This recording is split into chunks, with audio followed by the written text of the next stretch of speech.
தமிழ்நாட்டுல மட்டும் இப்ப அதிருப்தி அலைன்னு ஒண்ணு இருந்தால் திட்டவட்டமா டிஎம்கேக்கு எதிரான அதிருப்தி அலையாகத்தான் இருக்க வாய்ப்பு இருக்கு அதிக அளவு. அப்படிங்கிறப்போ அந்த அளவுக்கு அது டிஎம்கே ஓட்ஸ் இல்லாட்டி டிஎம்கே கூட்டணியின் ஓட்டு மைனஸ் ஆகும். பழைய 2021 24% அப்படியே கண்டினியூ ஆகுங்கிறாங்களே, அது எப்படி சாத்தியம்?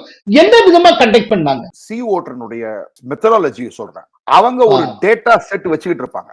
ஒரு ஸ்டேட்ல வந்து ஒரு 10,000 டெலிபோன் நம்பர் வச்சுக்கிட்டு இருப்பாங்க. அந்த 10,000 டெலிபோன் நம்பர்ல ஐவிஆர்ல டயல் பண்ணி 2029 சட்ட பாராளுமன்ற தேர்தல் இன்று நடந்தால் உங்களுக்கு யாருடைய வாக்கு உங்களுக்கு அடுத்தது பிரதம மந்திரி கேண்டிடேட் யார் வந்து மோடியா ராகுல் காந்தியா வேற எவரானா, இந்த மாதிரியான கேள்விகள் தான் தொடர்ந்து அவங்க வைக்கப்படக்கூடிய கேள்வி. செட் ஆஃப் கொஸ்டின்ஸ் எல்லாமே பாராளுமன்ற தேர்தல் நோக்கி தான் வைப்பாங்க, சட்டமன்ற தேர்தல் நோக்கி வைக்க மாட்டாங்க.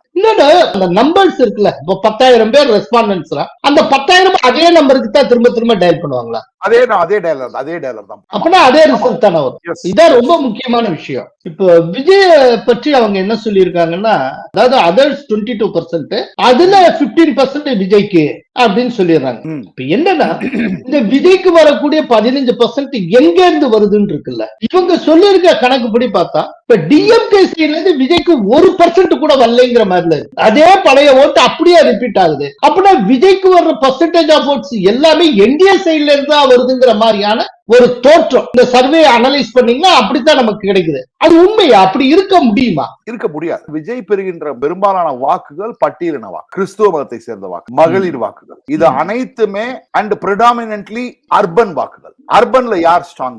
என்னைக்கு அதிமுக வந்து சென்னையை ஸ்வீப் பண்ணிருக்காங்க. அர்பன்ல எப்போது டிஎம்கே ஸ்ட்ராங், ரூரல்ல ஏடிஎம்கே ஸ்ட்ராங். அவ்வளவுதான். நேற்றைக்கு திராவிட முன்னேற்ற கழகத்திற்கு வாக்களித்தவர்கள் தான் இன்றைக்கு தாவேகாக்கு போறாங்க.